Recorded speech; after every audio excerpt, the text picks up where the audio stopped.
Alright, y'all. Welcome to another Twitch stream. My bad for not being able to stream the game yesterday. It was crazy.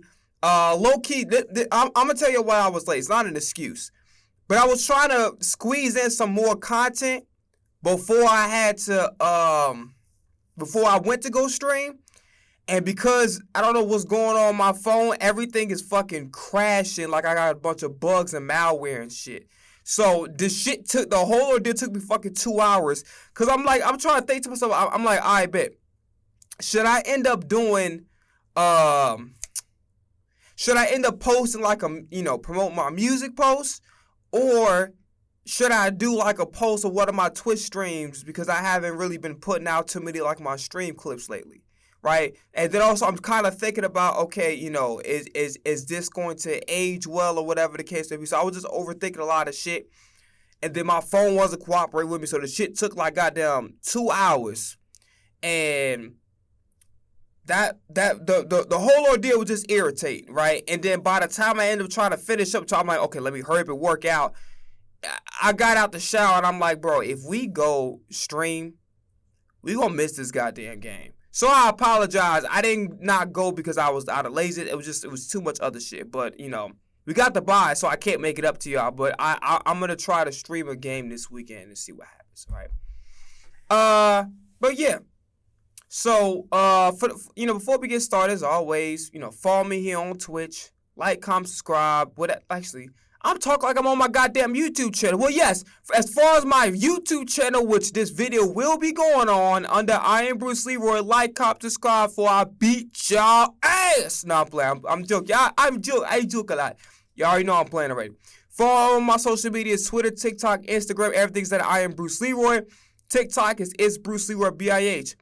What the fuck? Why is my lip so goddamn chapped, boy? Damn.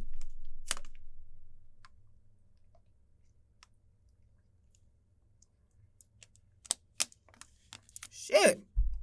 The hell? Okay, that's low-key embarrassing. Damn, what the fuck, man? Hold on, bro. Hold on, man. Watch out. Alright, anyway, okay. I'm gonna have to hide my face. Okay. Fuck it, we're just gonna move on. We're gonna move forward. That shit was embarrassing. Whatever. It is what it is. It's life. Shit happens. Alright, let's proceed forward. So before we get started with this Eagles recap, which is exactly what this stream is gonna pretty much be about, if I can fucking talk and get it out. I want to show you guys that I had some arguments over the weekend. Yay! Social media arguments about loser motherfuckers up here trying to curse me out for no reason. Yay! Well, here on Toxic Twitter and X, I done pissed some people off. No, it wasn't for my all caps this time, though some people were genuinely upset about it. Some people were upset about it, but that's not the biggest thing. So I got cursed out. I got called an idiot. I got called a dumbass. And all sorts of things that I don't want to say on Twitch so I don't get clipped. All right? But let's just say they called me everything but the Son of God. I'm going to show you 2 tweets. So the first tweet, we're going to make this very, very short and simple because I don't want to say the word that's going to stop this from going up on YouTube. If this is on Twitch, I'd say the shit, but this video is going on YouTube, so I have to be very, very careful, okay, because I would like this to stay on my YouTube channel. So there was a guy on TikTok that made a post. Someone under the person's name is Queer Latifah. And then the TikTok person, if I can, no. Okay, so Cody.gold. So Cody, y'all know how to spell Cody, .gold, Gould, right? So he is a man that if you look at him, he doesn't look like he's biracial, but he is. So he posts a bunch of pictures on his TikTok about, that he is black. He does have a black side of the family. and he posted pictures about his grandfather serving, I think, like they were one of the Tuskegee Airmen. Matter of fact, it's 2 minutes long. I'm gonna play it out loud so y'all could. My biracialness, right? Everyone asks me, let me see pictures of your dad. I don't want to say something that he didn't say in the video, so I'm just letting it play out. I want to share, so we're gonna walk through them. Let's start with my grandpa. This is my grandpa. He was a mechanic for the Tuskegee Airmen in World War II. Okay. That's him with the flip-up. All right, so I don't want to keep y'all time talking about this shit because this is not really related to what this video is about. But I just want to let you guys know that I was called everything but the Son of God. Actually, let me correct that, because the Son of God is Jesus Christ. My mistake. I'm up here. I don't know what I'm talking about. I was called everything but a child of God. Let me make a correction. There's only one Son of God, and that's Jesus Christ. I made a mistake. My apologies. They call me everything but a child of God. I just wanted to make that correction there. I don't want to sit up there and call myself something that I'm definitely not. Right? I'm trying to serve the Son of God, not be the Son of God. There is a difference. So the tweet was very positive. He's so sweet and his family has such an amazing legacy. I would just hate for my descendants to have to come online and show pictures of me to prove that they are black. Okay. Sounds positive. So this girl, who I'm not going to even say the name of, just very ignorant ass lady. I'm so sorry, but that is a white man. At some point, you're just white. You fucking stupid ass. Like, like, not only is this, I'm going to say the word incorrectly, you know why. Not only is this 100% racist, okay, and this shit is just fucking ignorant. Like, yo, listen, whether you guys like it or not, Andrew Tate is part black. Mike McDaniels is part black. And guess what? Guess who was another person whose pigmentation didn't necessarily match what they were, right? Because there are some instances where you're not necessarily biracial, but sometimes your pigmentation may come out a certain way. Case in point, Walter White. You don't know who Walter White is, look him up, okay? I don't think either of his parents were white or whatever the case may be, but his pigmentation came out completely different than what his parents were, right? So they would call that in some ways white passing, which means is, you know, when someone looks at you, they believe that you're white. Here's the thing, and this is me personally speaking. I know better than to assume somebody's race. Okay, I'm saying it wrong on purpose. Okay, I'm not ignorant, like some of the people that will call me everything but a child of God. But I don't like assuming people's race assuming people's race, right? Because we all comes in different shapes, sizes, and colors. Secondly, I don't give a fuck. Like, I respect you as a human being. That's about it. I don't really care. I'm not one of those type of niggas that be like, yeah, what are you? By the way, I hate when motherfuckers say that. I really do. Some people ask that question with genuine, pure intentions and just curious. But I'm gonna be honest with you, I really, really fucking hate when motherfuckers be coming up to a person and be like, yeah, what are you? Bitch, I'm not no fuck. First off, why are you talking to me like I'm a god? Like, you talking about me like I'm a goddamn dog or robot? Yeah, what are you? Bitch, I'm a human being. What about you? You listen, you sure as hell ain't acting like one. Matter of fact, you are acting like a human being. You just acting like a piece of shit one. But moving forward, I don't really like when motherfuckers be sitting up there and be like, yeah, what are you? Motherfucker, like, what kind of a statement is that? Like, there's a better way to ask that question than to saying, yeah, what are you? Like, bitch, what are you, nigga? The fuck? But yeah, so this comment is just clearly fucking ignorant. Now, if you're on Twitter a lot, here's the thing, and I gotta be honest with you. There is a lot of divisiveness that I see. It's online everywhere, but in particular, Twitter. For the life of me, if you black, you black, right? So whether you are African American, whether you are black and just come from a different region, whether you're African, like, whatever it is, if you black, you black. Twitter is the only fucking place that I see where I even heard the word FBE. What the fuck is FBE? I'm thinking they talk about FBG Duck or some shit like that. No, they talking about different facts about like, oh, African American, like, but it's just the whole shit's confusing, bro. I'm thinking they talk about another branch of like the FBI or like another branch of the Food and Drug Administration. I'm like, what the fuck? It's just different types of ways to try to divide us. We already got issues dealing with racism, right? From other other races, right? But the worst part about it is being divided amongst ourselves. And this is something that I clearly see on the regular on Twitter. So y'all saw the comment, right?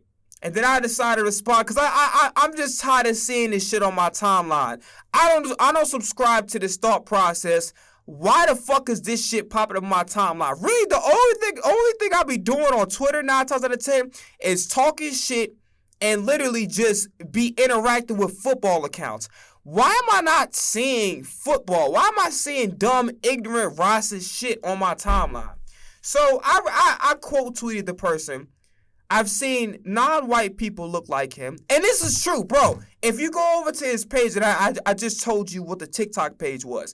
I've seen Assyrian people look like him. I've seen Middle Eastern people look like him. So, the way he looks is somewhat racially ambiguous. Like, I'm not going to off-rip just assume that, look at the guy and say he's a white guy. I genuinely wouldn't know. Seriously. Like, I've seen white people look like him, and I've also seen other races look just like the guy. So I put that, and I put, if he has black in his family, he's black. Get over yourselves.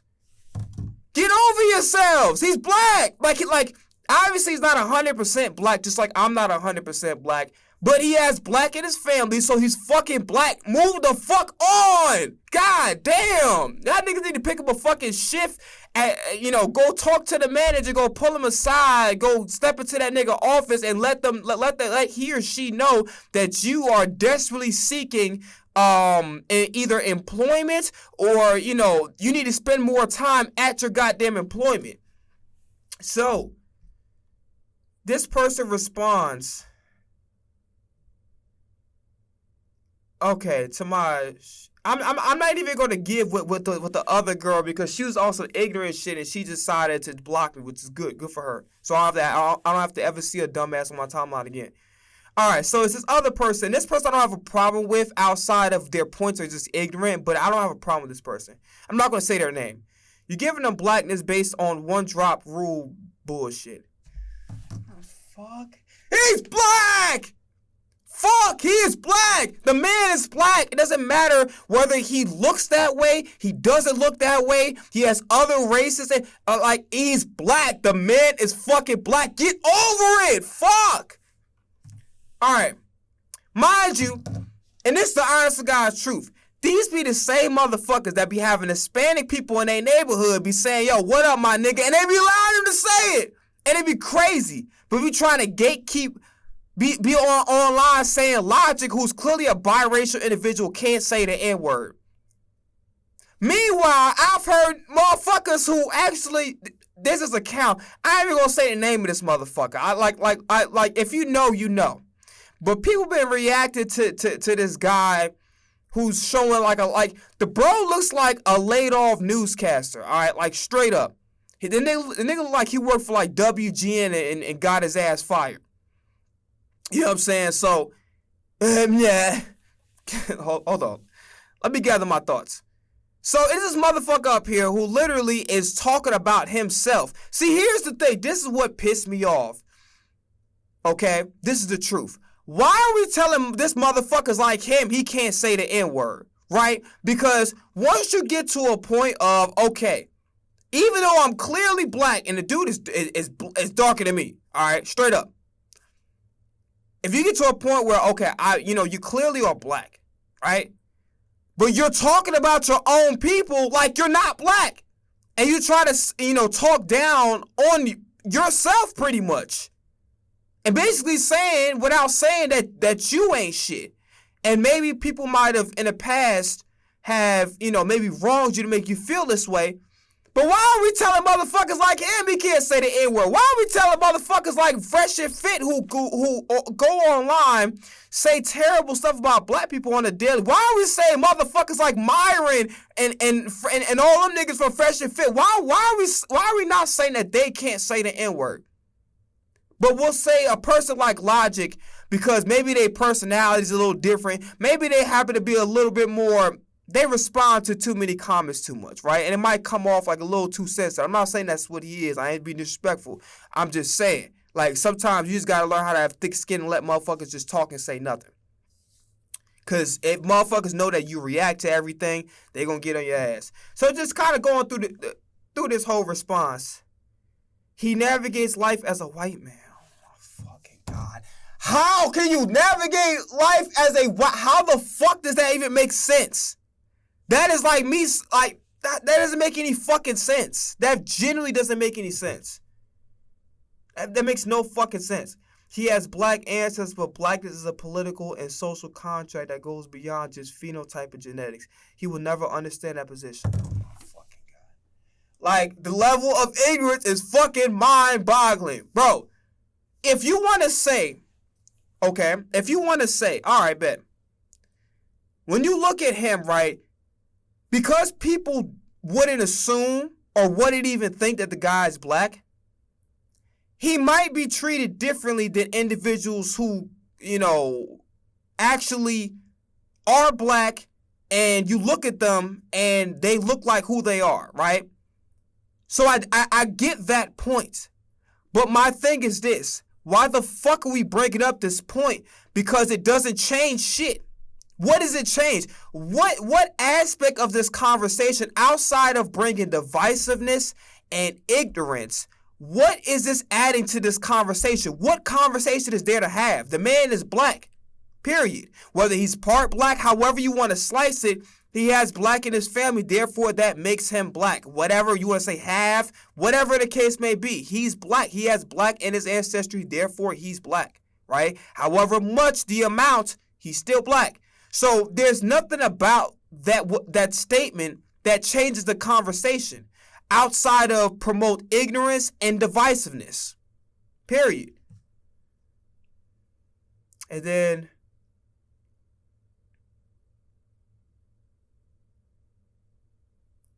and boy, I'm just going through this shit. I was cursed out all weekend, dog. I was cursed out all weekend. So I'm not gonna say this person's name, but this person is light skinned, just like me. All right, just like me. I'm talking about she looked like goddamn Lisa Bonet with box braids. A biracial father and a white mother. Please, not everyone needs to be black. You can't fucking talk. You're talking about yourself. Jesus Christ. Like, here's the thing. Being a racist, light-skinned person is probably very much up there to be one of the stupidest motherfuckers on the planet. You cannot be racist to black people as a biracial individual, and you can't be racist you can't be racist to a black person, and you can't be racist to a white person. Because you're fucking both. So therefore, if you literally are against one side or the other, like, I hate when light-skinned people be talking bad about white people or a light-skinned person talk bad about a black person, because you're fucking both, right? You are both. You can't talk bad about one. Like, number one, okay, let's just put this out in the air already. You shouldn't be talking about no race bad, whether you're that race or not, okay? So we're going to put that out in the open and make a disclaimer that regardless if you represent that ethnicity or don't, you shouldn't be disparaging. You should be making disparaging remarks about someone's ethnicity. Like, off rip, it don't matter whether you align with that or not. It's not okay. But this shit is beyond fucking stupid. Beyond fucking stupid.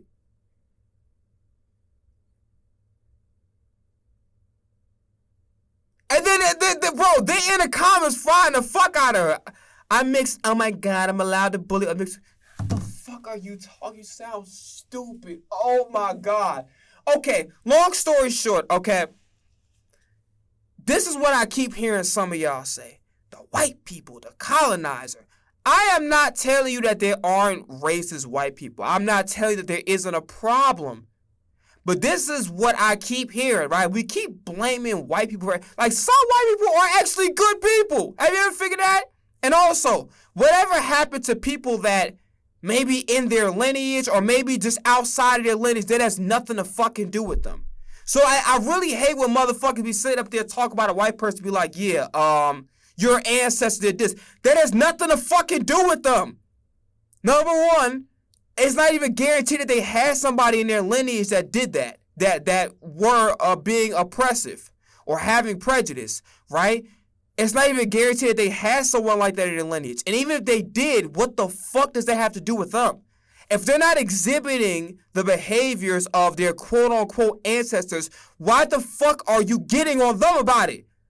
If they're being respectful and they're being nice, that makes no fucking sense. Because you can go and flip it and say, oh, I saw some black people on TV getting arrested, and then you already know how the stereotype goes along with that. So that must mean that, and that's like literally going online or going to tell a person, be like, yeah, you know, you guys might rob me or something. Like, I know how you guys work. That you understand that both of those statements regarding that are both ignorant as fuck.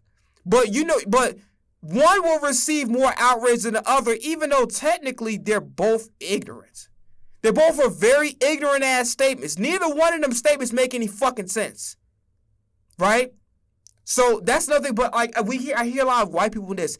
Bro, we are divided amongst ourselves. Do we not understand this? We're divided amongst ourselves. And Twitter is a clear-cut case and an example of it. We're divided amongst ourselves, and it's really sad. Like, as a biracial individual, right, of course I'm not going to say I'm 100% black, because I'm not. I'm a black European, so I have to be able to embrace the European ancestry that's in me, too. I just can't just embrace the black ancestry. I got to embrace everything that encompasses of who I am, okay? So that makes sense. But to say that I'm not black because I'm light-skinned, or you didn't really grow up in a culture, you, like, bro, like, you sound fucking stupid. You sound stupid. Oh, because somebody educated, they not black? You sound fucking stupid. Oh, because they talk proper and don't use slang. They with the white people. Like, y'all sound fucking stupid. And obviously it's not everybody, but this is stuff that I see flooded with my timeline, and I don't even subscribe to these thoughts whatsoever. I don't subscribe to this shit. Maybe this is what I need to stop fucking doing. Stop retweeting and trying to correct these folks, because there's nothing to correct about an ignorant motherfucker. If an ignorant motherfucker want to be ignorant, you just gotta let it happen. Also, just on a much lighter note, so there was a list by Kim on Twitter. Every team's best quarterback ever. Okay? So I made some corrections, right?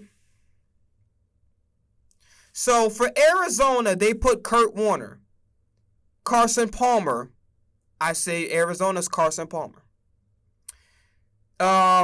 Josh Allen, I'm putting over Jim Kelly. Now, I know what everybody's going to say. How the fuck are you going to put a quarterback that has 4 Super Bowl visits over one that has never even been to a Super Bowl? Josh Allen is a much more physically talented player than Jim Kelly. And also, and it's no disrespect to Dalvin, to James Cook. He's not no goddamn Thurman Thomas. Okay? He's not. Also, I don't think anybody's on the level of a Chris Spielman or even as dominant as a Bruce Smith was. So that's why I'm saying there's no way in the hell if you go give Josh Allen, because here's the thing. Here's how I evaluate. So the whole list is basically the best quarterbacks ever for each franchise, okay? So how I personally evaluate it is, I think to myself, I'm like, okay, cool. So hold on one second. Let me pull something up. It has nothing to do with the conversation, and it has something to do with, by the way, just so you know that I'm not lying, this was my response. So you know. So this was, hold on, my phone. I'm tweaking like a motherfucker. This was the question. Well, not the question. This was a post. And this is my response right here. Y'all can go ahead and take time to read that. Pause. I don't know what y'all trying to do. I go ahead and pause that shit. You know what I'm saying? So that's my response right there. Right? And if y'all couldn't see that shit, I genuinely don't give a fuck. Y'all go over to my Twitter and go under my replies. It's there. Or literally just go over the goddamn post at XKAYEYEM. Hold on, let me spell this shit like a motherfucker who can read. XKAYEYEM. XKAY. Yes, how I spelled it. Search the shit up. Go to this post, and literally my response is like 2 to 3 points down, right? So I said Arizona's Carson Palmer. I got cursed out for that, but motherfuckers know that watch Carson. And again, Kurt Warner had a pretty good tenure over in Arizona. He got to a Super Bowl, but Carson Palmer was getting very, very close and was having a vast amount of success. And on top of that, Carson Palmer's numbers actually look better than Kurt Warner's. And don't give me the era bullshit, because what was that, 2009, 2010? That's not too far off. I mean, obviously in years, it's astronomically far off. It's like, goddamn 17 years? But the way the game has progressed, it's not entirely that different. Bears is Jay Cutler over Jim McMahon. I'm sorry, Jay Cutler was a better quarterback. It is what it is. Cowboys, and mind you, I said maybe Dak, because they put Troy Aikman up there. I'm not entirely against putting Troy Aikman up there. Okay? And this was the one that pissed people off the fucking most. Listen, okay? This is the honest to God truth. This is how I evaluate. This is how I came to the conclusion that Dak Prescott, and this is my perspective. Dak Prescott is the best Cowboys quarterback to ever play for their franchise. I think he has the most talent out of everybody. I think his ability, his mobility. Staubach has some mobility too. I'm not gonna act like he did not. His mobility, his ability to throw on the run. I just feel like that from the physical talent perspective, Dak has more physical talent than any of the Cowboy players. That's just my personal opinion.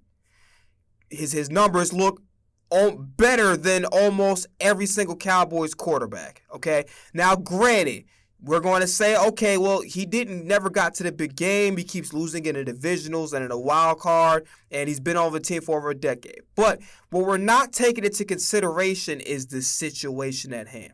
Okay, first off, when you give Dak weapons, his numbers actually look pretty damn good. All right, and I would say the team that really could compete the most out of everybody was that it was a time where I think it was, I don't remember exactly what year. I think it was when the 49ers went to the Super Bowl against the Chiefs the first time. Don't quote me on that. But literally, I also think it was like this Nickelodeon thing where you know how on CBS they have like the Nickelodeon thing for the kids or whatever. So it was one of them games. I think it was the divisionals. They were really, really good that year. Literally, all they had to do was get the ball to the ref, and there's a good chance they would have won that football game against the 49ers. That was a very good Dallas Cowboy football team. If you want to say that, okay, well, Dak has had talent. He just didn't, he didn't make these are arguable things. But in my opinion, I think Dak is the most physically talented player out of all the Cowboys, out of all the Cowboy quarterbacks. I think that Troy Aikman, again, I'm not saying he's bad. And I'm also not even entirely against the fact that you guys put him on, like whoever made this list put him on there, right? I'm not entirely against it. But who's to say that Dak wouldn't even have even more success given his superior ability, physical ability, as far as him being able to, he just can do more from a physical talent perspective, right? Would the results be that different, or could they possibly be even better with Dak Prescott instead of Troy Aikman? Because we all know that offensive line was crazy. Led by Larry Allen, one of the strongest, probably the best in his, what did he play, guard? Probably one of the best guard ever, if not one of the best, right? Larry Allen was a fucking beast. And rest in peace, Larry Allen. You had Jay Novacek, was a solid tight end. Not better than the tight ends that Dallas got now, but solid, right? Michael Irvin, one of the greatest wide receivers ever. There's no reason for me to even have, if you know, you know, right? That defense with Charles Haley, Deion Sanders, right? The list goes on and on. What was it, like Sean Marion, I think? Not Sean. Sean Marion is the basketball player from the Suns. I'm tweaking like a motherfucker. But they had Marion the safety. They had some quality guys on their defense. Their defense was not no slouch, bro. And they had, who the fuck else they have? I'm trying to remember. The Cowboys were a talented-ass team in the 90s, much more talented, overall than the team that they got now. Now, granted, their 1-2 punch, well, I'm not going to put CD or George Pickens over Mike Irvin. Let me not go that far. But I look at it from that perspective. Also, yes, I understand the 70s were different. Yes, I understand that Roger Staubach got the job done and went to the Super Bowl multiple. I get it. But his stats do not look good enough for me to simply say, okay, he's 100% better than Dak Prescott, right? And also what we're not taking into account is the coaching and the situation and the circumstances, right? We're not taking into account that Jerry Jones has fucked up this team and continues to fuck up this team. His consistent interference with this franchise's progress is something that actually matters and is pertinent to the team's success or lack thereof. So you guys have to take that into account, right?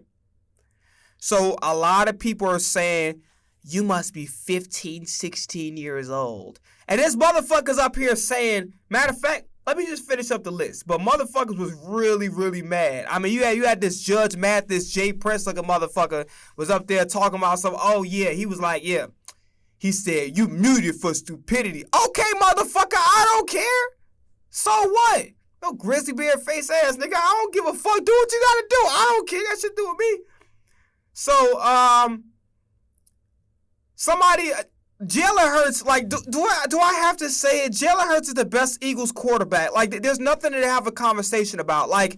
Yes, McNabb didn't get T.O. till it was late, but McNabb and T.O. were butting heads. And so was kind of Jalen and A.J. to an extent. But the leadership is just better with Jalen Hurts is a better leader. He got to the Super Bowl twice. Let's really think about it like this. Has any point in Donovan McNabb's career you would sit up there and say he's the best player in the NFL? The number one player in the NFL. Because Jalen Hurts was the best player in the NFL in 2022 and should have gotten the MVP. And it's coming from a Patrick Mahomes super. It's coming from a guy who's Patrick Mahomes is my favorite player, past or present. That's my favorite football player of all time. Okay? But regardless of position, Patrick Mahomes is my favorite football player. But he did not deserve that MVP over Jalen Hurts. Okay, I'm keeping it real. I don't care. It's kind of the same situation with, I think, what was it? With Carson Wentz in 2017, they docked him because he got injured, even though obviously Jalen Hurts wasn't as out as long as Carson Wentz was, but they docked. It was a similar situation where they docked. Carson Wentz was the best player in the NFL in 2017. They docked it because of the injury, and they ended up giving it to Tom Brady. Right? We ended up having the last laugh at the end because we won the Super Bowl. But you talk about Jalen Hurts outplaying the best quarterback in the league twice on the biggest stage. Leadership is just different. How he brings guys together is just different. How the fuck is he not? And motherfucker actually had the nerve to try to correct me. Motherfucker, bro, the Super Bowl visits alone, the win alone, makes Jalen Hurts the best quarterback of the franchise. What are we talking about? What are we saying here? So, yeah, definitely going with that. And Pittsburgh is Big Ben. And oh my God, I got this old ass man that got mad as fuck. He was like, yeah. That motherfucker was cursing me out, calling me the R word, which I ain't gonna say because I don't want to get banned off Twitch. That nigga was calling me everything but the child of God. I mean, boy, I'll tell you right now.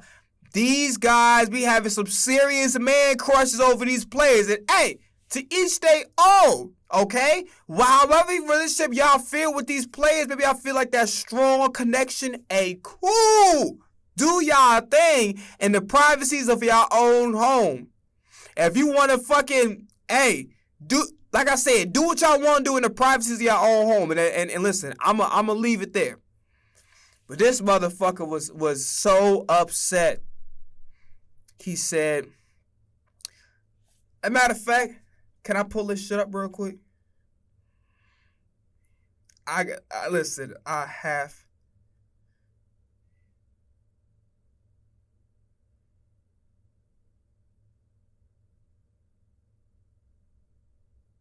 And a motherfucker said the best Chargers quarterback is Drew Brees. Nigga, I'm putting fucking Herbert over. Like, what do we talk? First off, it's Phillip Rivers until further notice. But I wouldn't even put fucking Justin Herbert over Drew Brees. Like what are we talking about? I'm not even gonna. We'll see if I decide to. Let me go to my replies. Cause this motherfucker, boy, this nigga was going crazy. By the way, for my Dak Prescott argument, some like, I guess he has a man crushes that belong to the Cowboys. He posted this list, and look where Dak is. So, in wins, he's third, but he can overlook what he needs, like, 6 more to could get Staubach? He's second in passing yards to Tony Romo, which I feel like he can get by the end of the year. Attempts, okay, he's second more. Oh, okay, fair enough. Touchdowns, he's definitely going to pass Tony Romo. Completions, he's in the lead. Completion percentage, he's in the lead. So how the fuck was my Dak Prescott take? Mind you, I'm an Eagles fan, so I don't give a fuck. No way. I don't give a fuck. No way. But yeah.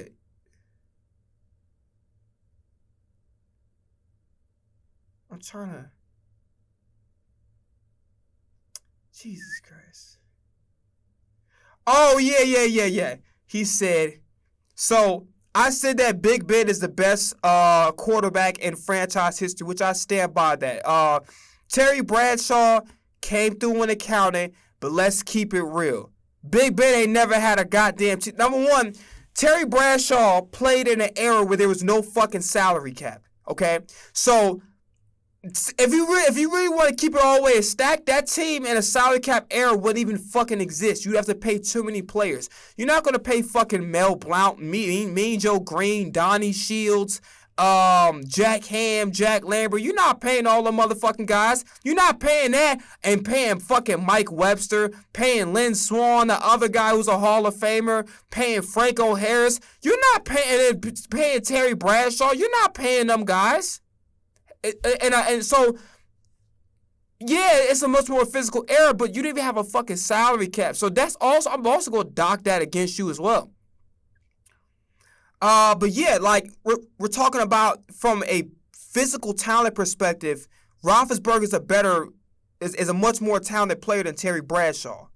And Ben Roethlisberger's had some really good Steelers teams, but none on par with the fucking steel curtain in the 70s. Nowhere near.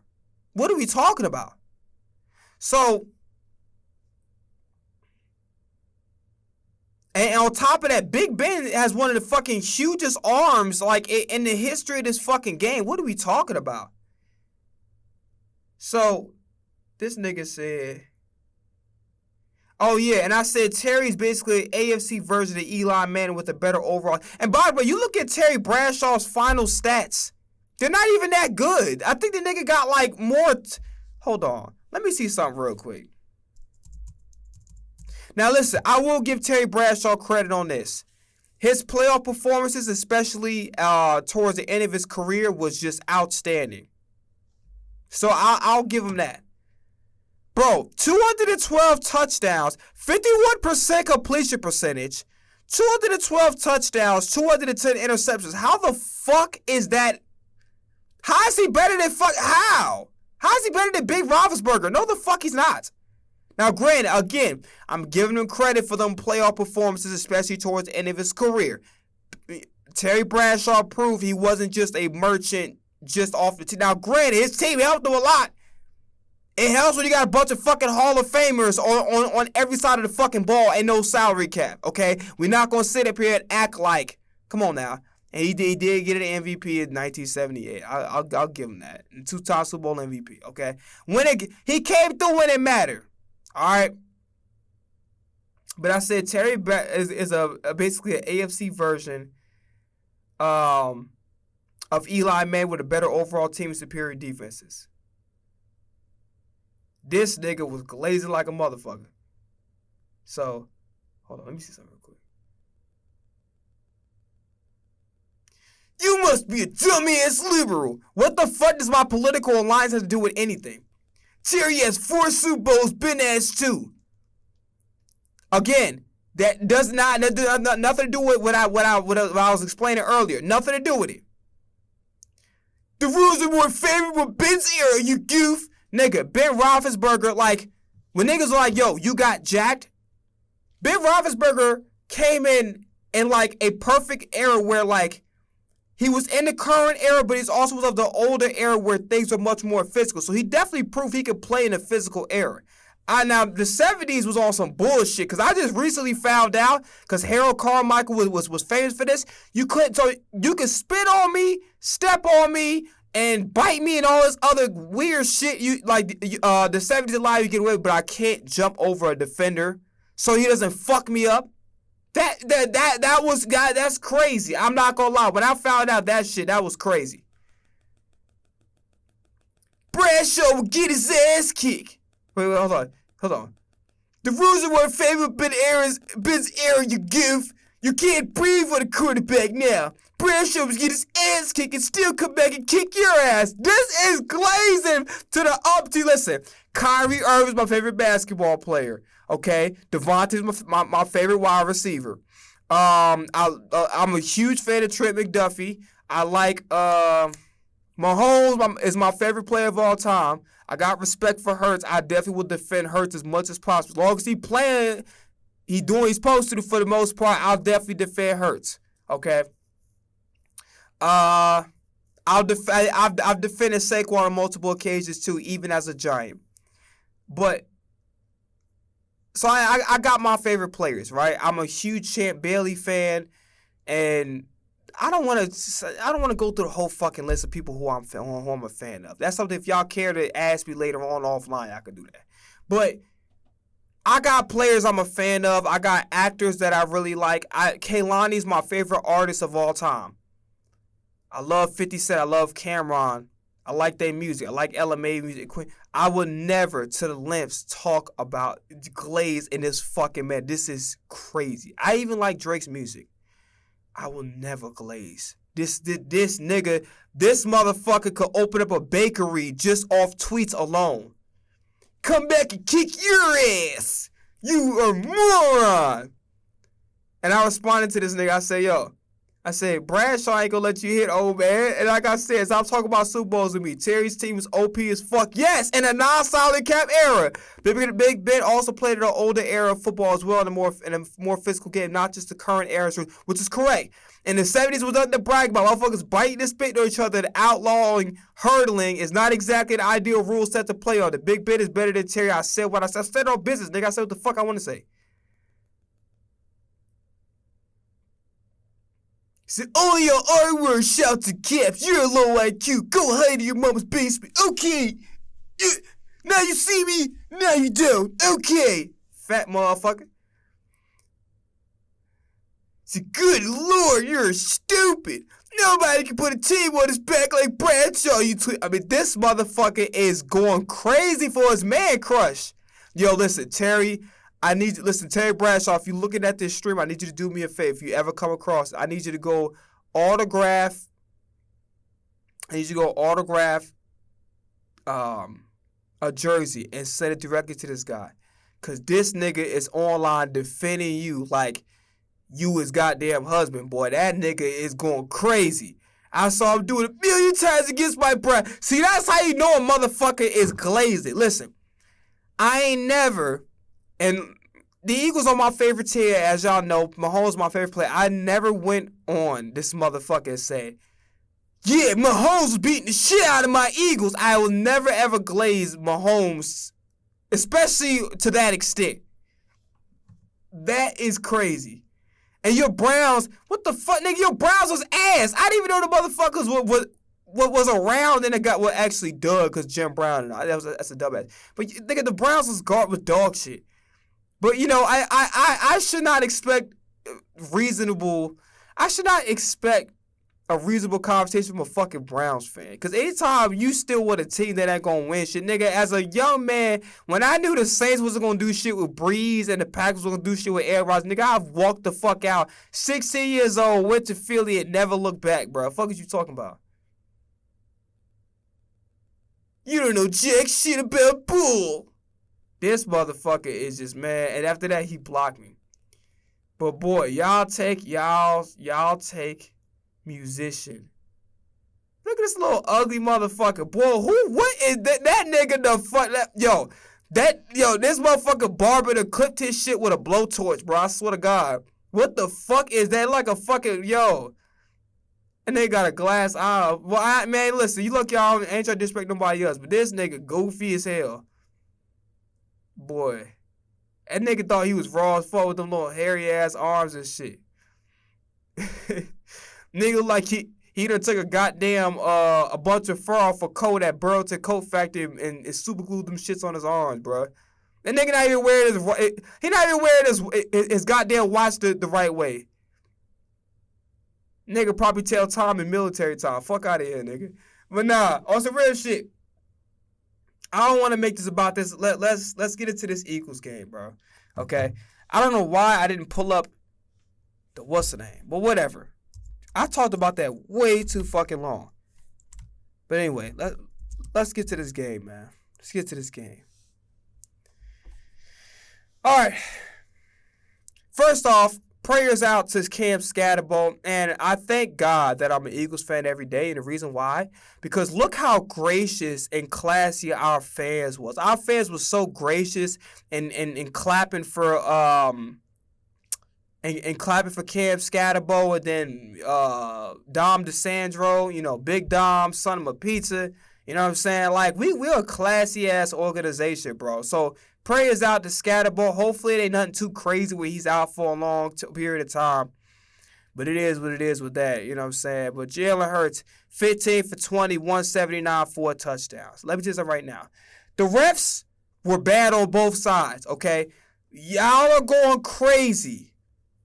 Oh, what about, yeah, 4 carries for 22 yards for Jalen Hurts. You guys are going crazy about the calls. There were some bad calls. I think they could have let go of the push-off Quinyon Mitchell. I feel like that was a little ticky-tack. Hurts did fumble the football on that tush push, but Hurts crossed the first down marker. He wasn't short.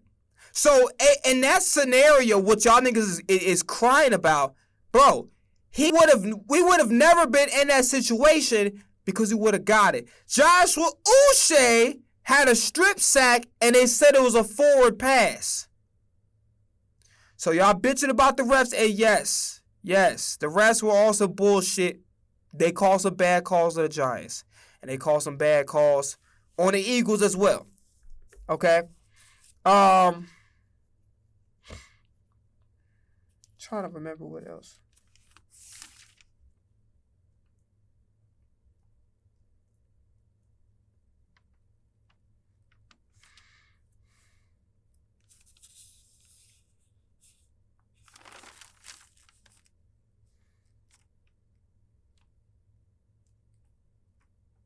I'm trying to remember what was the other joint.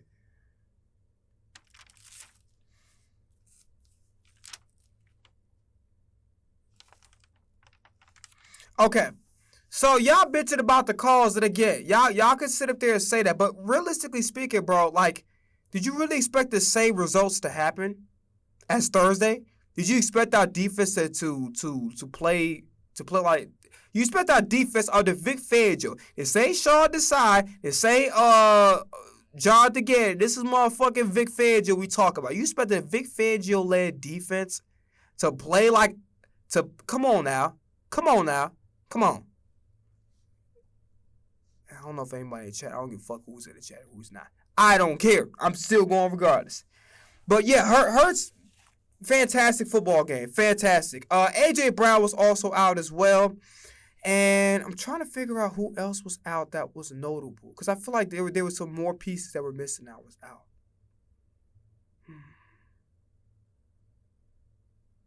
But yeah. Saquon Barkley finally got involved. He opened the game with a 65-yard touchdown. He also caught a touchdown, and he had 14 carries, 150 yards, 1 touchdown rushing, and then for receiving, 4 catches, 24 yards, and a touchdown. Saquon definitely had his best game of the year, and I really like the accountability by the offensive line, talking about how, we need to play better. We need to be more physical. And they tried, and there's a difference as far as they had to bring in a 6th offensive line to help out with the run department, which really, this shit would be a problem. And Calcaterra, I'm going to be honest with you. Jalen Hurts had a tip ball. Calcaterra was in the air. Calcaterra, I need you to do me a favor, right? I'm very disappointed. He should be, and again, I feel like that when you're not getting the ball, it's not really much he could do about it. But Calcaterra, you in the area, catch the motherfucking ball. There was nobody in your area. The ball was tipped low enough. It wasn't super low to the point where Calcaterra couldn't come back. I need to see better effort out of you, sir, because clearly you didn't work on your blocking, and that's why they needed 6 offensive linemen instead of being able to utilize you as a tight end who has to know how to block, right? Because it's not like they're going to be throwing the ball to you really at all anyway, right? So Saquon had a groin injury. Now, as far as I'm concerned, I don't think it's anything serious. And also, not only is it not necessarily serious, we have a bye week next week.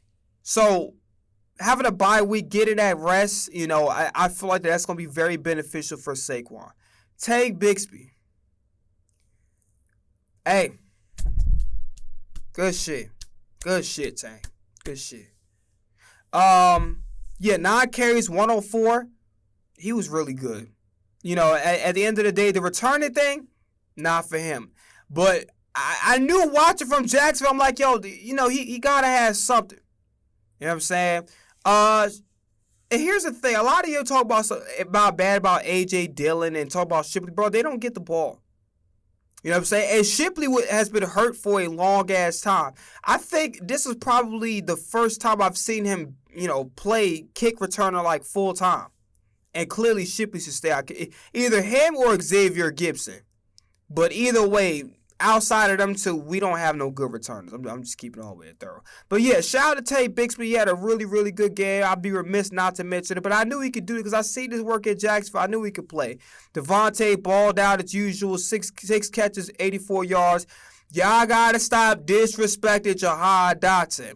It is not his fault that he does not get the ball. Just because he doesn't get the ball does not mean he's ass. Okay? Jahan can fucking play. You got to remember, this was a first-round pick we're talking about.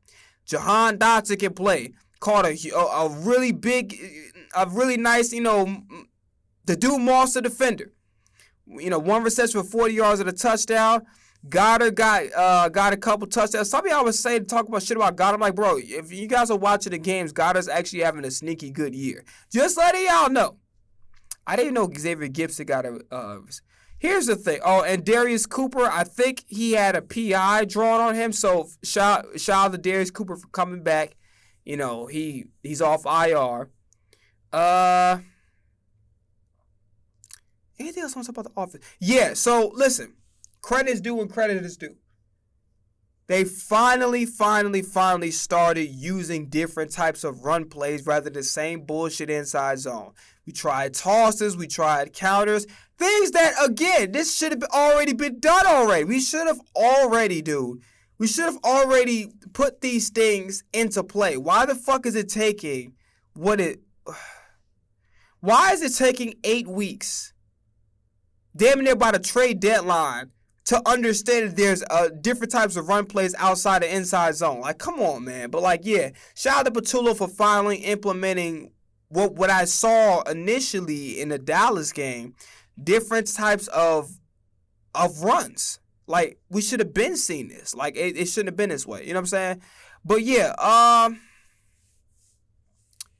let's talk about this offense. Well, this defense, first off.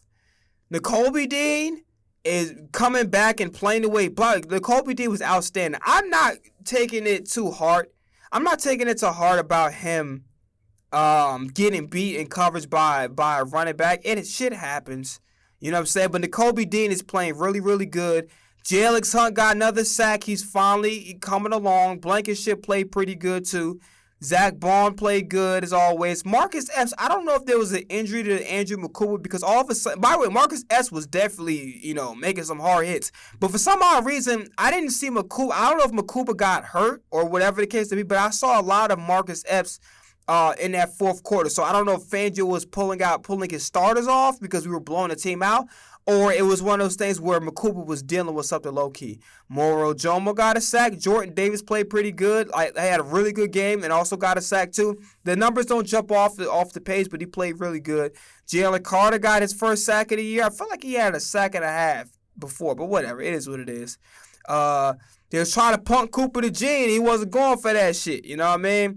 Jahad Campbell, I'm not worried about Jahad Campbell. Joshua Uche had a strip sack that was taken away from, but of course you guys are going to be real silent about that shit. Quinyon was cool. Sidney Brown. What the fuck was that? Jumping. Hold on. I need to try to look this shit up.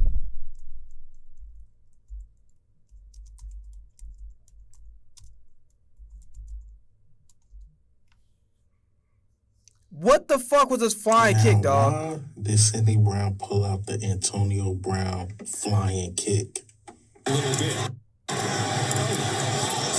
Yeah, like, bro. Hold on 1 second.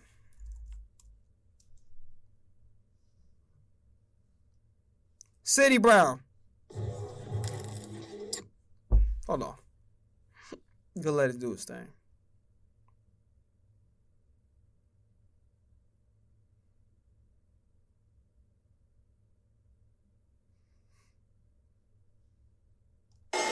Sidney Brown.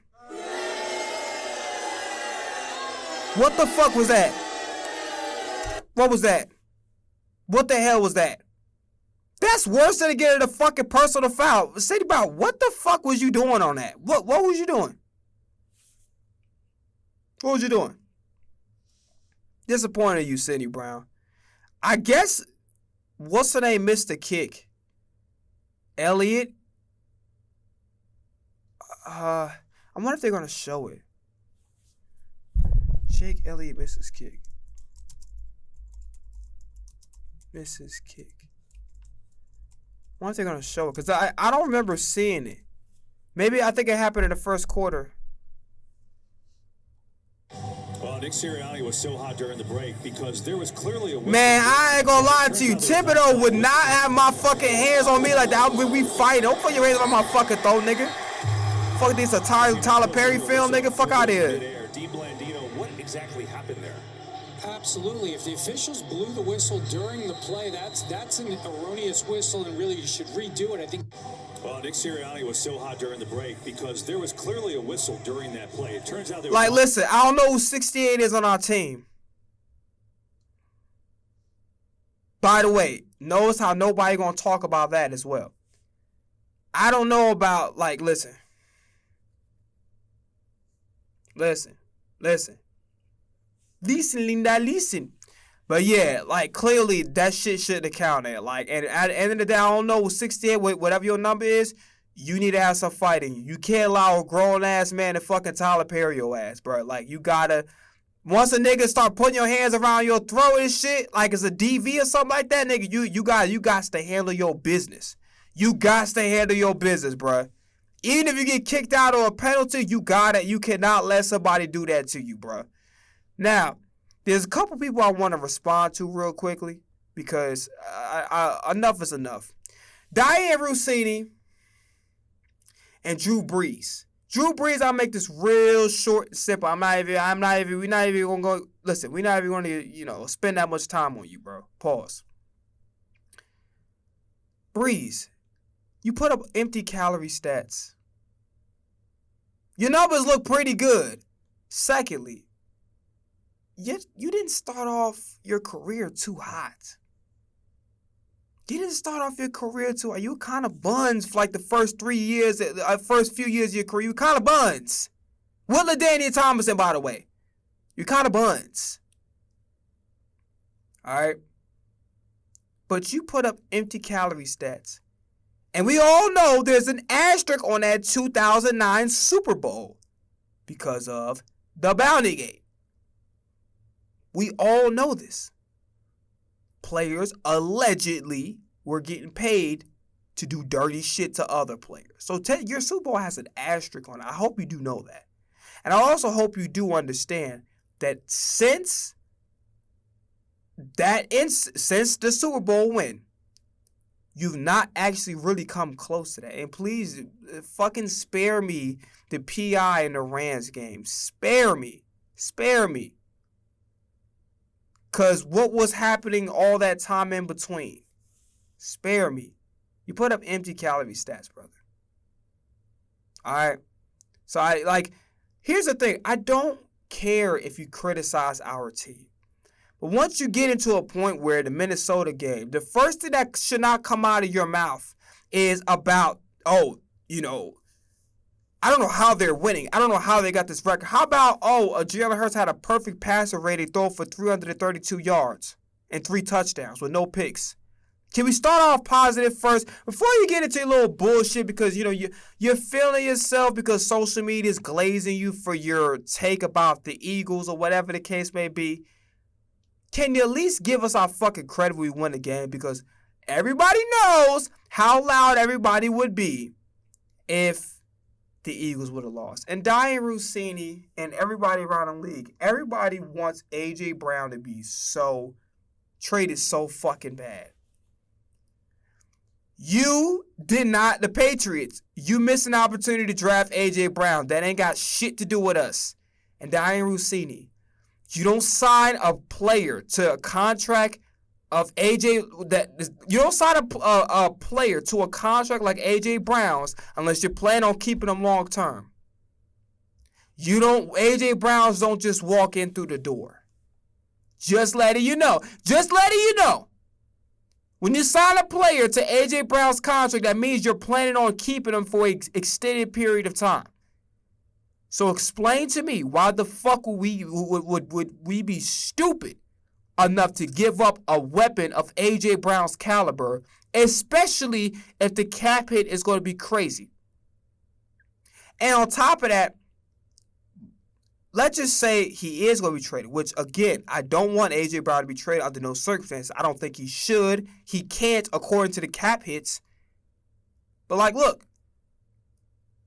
We're going to get the trade that we're going to get is going to be on the level of a Micah Parsons, nothing less.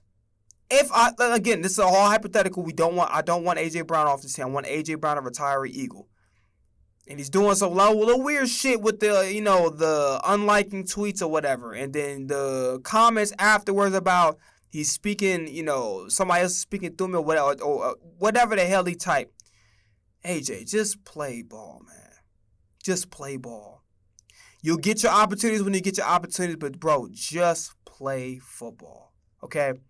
Because you're not the only person on the team. I get it. You are great at what you do. You're arguably the best receiver in the league. But please, just play ball. Play for the team. We playing to get Super Bowls. Be patient. Your time is coming, all right? We can't just force feed you the ball all fucking day. You're on a super team, okay? So everybody got to go get their shine. All right, and this play calling was buns for a hot minute, and I'm not entirely too confident it's going to change.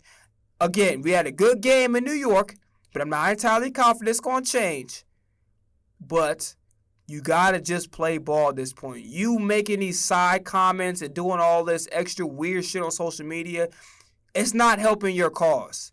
And, you're better off just going up to the coaching staff and asking, but the coaching staff's going to do exactly what the fuck they're going to do because this is a schematic issue with Nick Sirianni. This is what he does. So you have to go take it up with him. But all this extra shit that's a distraction, you can't do this, bro. You just got to play ball.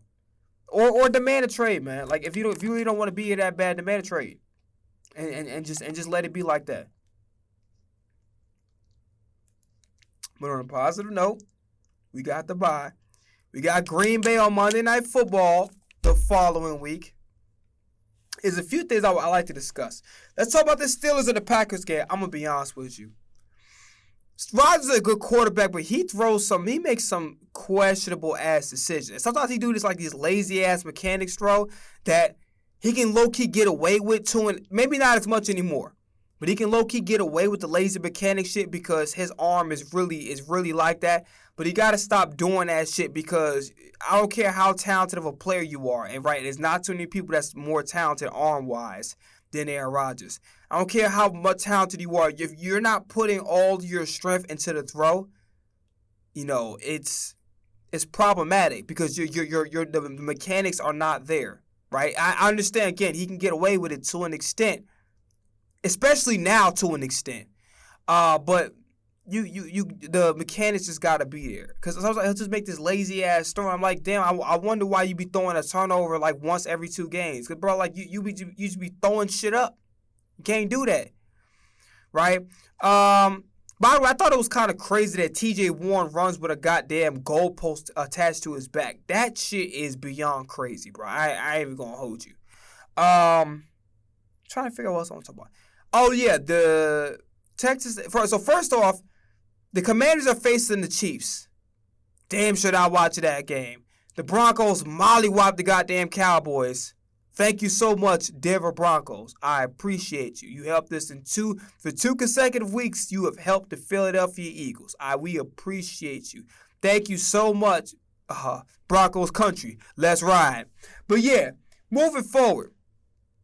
Let's talk about this the Alabama and LSU game that I watched. So first off, for those of you that were with me on stream, because I did stream I streamed the UCLA and Indiana game. Bro, this shit was one-sided as hell. UCLA's offensive line is fucking terrible. Their tackles are horrible, and that's, if your quarterback's blind side can't even be protected, this offense is going nowhere. I was fooled to thinking this actually was going to be a good game because UCLA's, they got like a little win streak. They're trying to turn over a new leaf for the interim coach, but the bottom line is UCLA is not a good football team, and they showed it. Indiana mollywopped the fuck out of them. It was not even close. I don't know why I wasted my time watching that little garbage-ass game, but I did. So it is what it is. I'll take my L on that. But, yeah. So, that. And, on top of that, let's talk about the LSU and Texas A&M game. Now, this dude, what is it, Marcellus Reed? He's very talented. He's very Michael Vick-esque. How he runs. Oh, by the way, I went too far off the Pittsburgh and the Packers thing, right? Basically, the Packers offensively, they opened up with Tucker Kraft, who I think is a top. We need to really have some serious conversation about Tucker Kraft and where he fits in because I don't think he's a top 10 tight end. I think he's a top 5 tight end. Like, we need to really start looking at Tucker Kraft a little bit more seriously because this dude is a baller. Like, his ability to catch, he could block and do all sorts. Like, Tucker Kraft is a legit problem. He's definitely an all-pro player. Everybody played good. Christian Watson came back off an injury. He hasn't been on. I think this game was his debut. He played really good. I gotta be honest with you, man. Pittsburgh is too old at corner. I know Joey Porter Jr. is slightly supposed to be a younger guy. But Slay was getting cooked, dog. And Ramsey is a safety at this point. He's not no damn corner, bro. I know they're trying to put him at the nickel, whatever. He could play, but to cover guys one-on-one and play that man shit, nah. You gonna have to play that zone, bro. Like, But yeah, the Packers were pretty much able to do whatever the hell they wanted to do. Like whether it was passing the football, running the football, they was able to do whatever they wanted. They had some miscues, like me. I think Dixon ended up muffing a punt that he almost let go. But honestly, this Green Bay football team is pretty much able to do whatever the hell they wanted to do against this football. Like just being straight up and honest with you. Yeah, so going back to the LSU and A&M football game, this dude Marcellus Reed, he's really good. Another guy that I really like, and I'm even going to put him top 5 as far as the best college football players. I keep forgetting this guy's name. I wrote it down though, so I can let you guys know.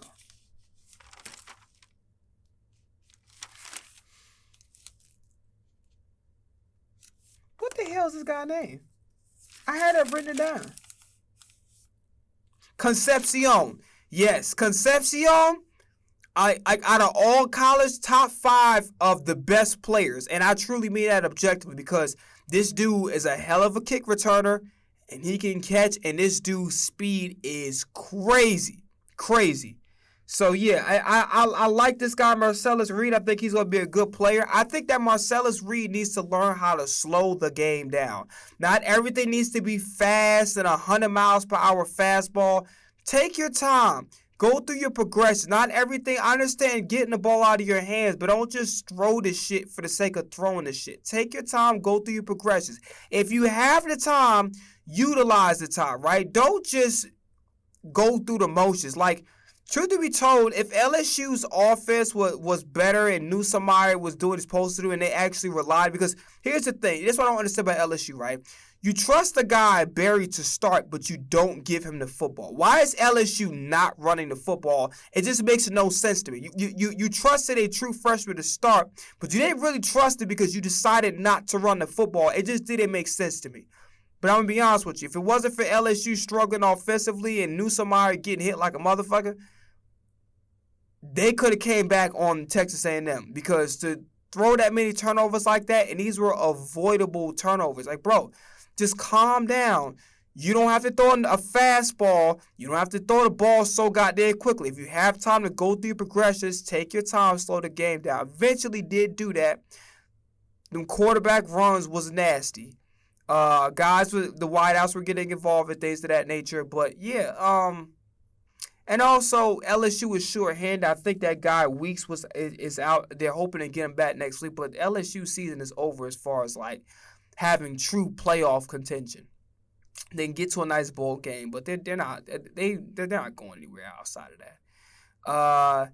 And I truthfully don't think that Brian Kelly. I don't know where he's going with this football team, bro. Because to be honest with you, I see a lot of the antics. I see a lot of the antics, but what value is he truly adding to his football team? Now, granted, you got to buy the guy out, but because I think it's like a $53 million buyout. But I don't get what he's adding to this. I don't get what Brian Kelly's adding to this. I really don't.